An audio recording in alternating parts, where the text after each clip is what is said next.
Good evening from Washington. I'm Larry O'Connor, and thank you for joining us for our continuing coverage of the pending indictment of President Donald Trump.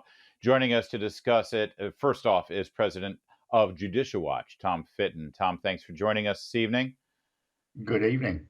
If the American people had any sort of doubt now about the two-tier justice system, this pretty much seals the deal, doesn't it? Yeah, I think it's a one-tier system. It's perfectly consistent. Target your political enemies and protect your political friends. And so we're seeing this across the horizon, really, here on the East Coast. You've got this targeting of Trump in New York City by a leftist prosecutor in a leftist jurisdiction, Democrat, elected Democrat. Same in Fulton County, Georgia. And obviously, right here in Washington, D.C., with the Democrat Biden administration also figuring out ways to try to jail Biden's political opponent. This is a dangerous time for America in the sense that our law enforcement at the state and federal level have been hijacked by partisans in a brazen way to try to jail their political opponents and rig an election, which is obviously coming up next year in 2024. Yeah. Judicialwatch.org is such a great resource for all of these issues, Tom. And I was actually scrolling through it last night trying to research our conversation today. And it occurred to me, Sarah Palin, as governor of Alaska, was inundated with ethics violation charges, all dried up as soon as she left office and decided to put her political career on hold. Rick Perry, when he was governor of Texas and he was planning on running for president, remember, they arrested him. They had the mugshot of Rick Perry out there. And on and on and on. This sort of thing, I mean, it is heightened because everything with Donald Trump is heightened. But this is a trend we've seen from Democrats. They use these district attorneys and they use the law to try to criminalize being a conservative politician. That's right. And the test is, we don't want anyone to be above the law, Larry. But when they start bending the law or applying it in this unusual way, it's not like, Donald Trump was caught on video robbing a bank and there's got to be a prosecution. No, Right. this is a law that no one has thought to prosecute against any politician in the history of man. And as far as I'm concerned, this is part of the worst corruption scandal in American history, which began with the spying and abuse on Trump, Mueller. They handed, and this isn't just like a metaphorical issue or a kind of an analysis I'm bringing. It's factual. Mueller started looking at Cohen. He handed it off to the Southern District of New York, who went after Michael Cohen, the then president's lawyer, in a very aggressive way, made him plead guilty to fake crimes, which then the other Democrats in the Southern District of New York, years later, after he announced his presidency, pulled out of a hat to try to prosecute him with. This is a wild abuse of power. And I tell you, every elected official, Democrat, Republican, should be denouncing this as opposed to pretending that it's normal and the process has got to just work its way through. Yeah, and by the way, if I could add to that litany of entities that have already looked at that, let's not forget Congress under Adam Schiff and Nancy Pelosi. They brought Michael Cohen in there. They looked at this thing too. It didn't rise to the level of even the low bar of impeachment that Congress was using at the time. So it really is outrageous.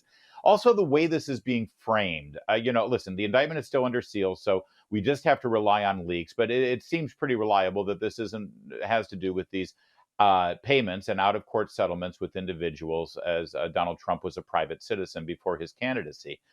If you ask any American or any member of the media right now, what's Trump going to get indicted for? They'll say something about hush money and cash payments to porn stars. But that's not it. The actual legitimate so-called crime is misreporting an expenditure on a financial statement. But boy, that's not as sexy, is it, Tom? No, it isn't. They're trying to pretend that it is something more than it actually is, evidently by tying it to campaign finance reporting requirements. So now the new theory in New York is because Donald Trump didn't spend campaign monies taking care of a personal problem, he needs to be prosecuted.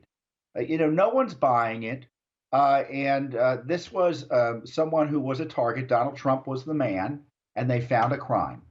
And as you point out, the Justice Department, who has hated Donald Trump, refused to prosecute him on this.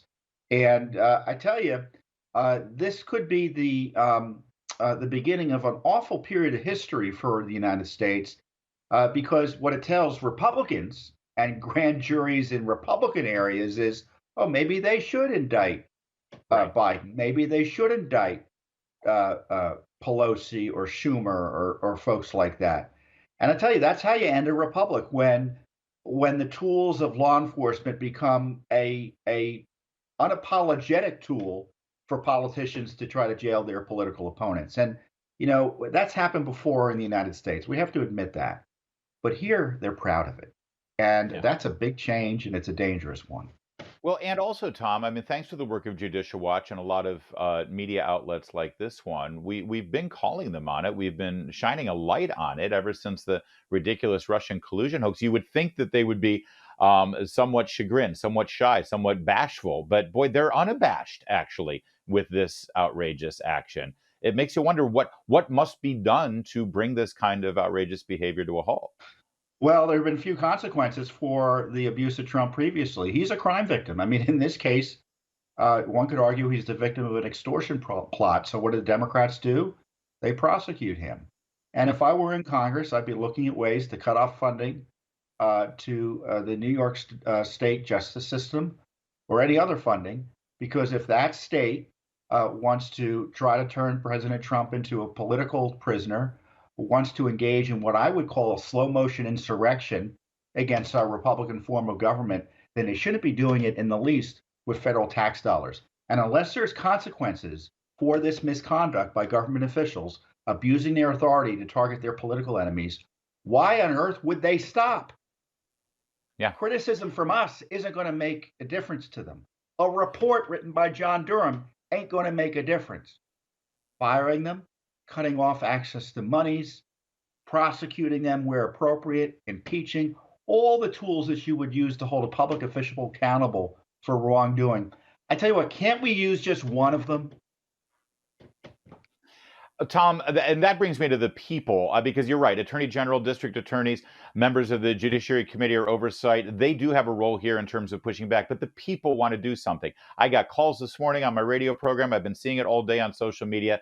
They want to take this into their hands too. They want to protest. God knows if that makes a difference, and it can get out of hand. We've only got about a minute left, but what do you suggest people do to be engaged and actually let their voice be heard? Because election Well, day is a I think long way off. political protests are appropriate, and the left wants to make you think that you don't have First Amendment rights because you're Republican and you support Trump, and I wouldn't buy into that. And I'm not going to patronize people by saying, "Well, don't be violent." That goes without saying. I don't presume Republicans or Trump supporters are going to be violent. That's the left approach. But I think you should call your members of Congress and tell them to get on the ball here.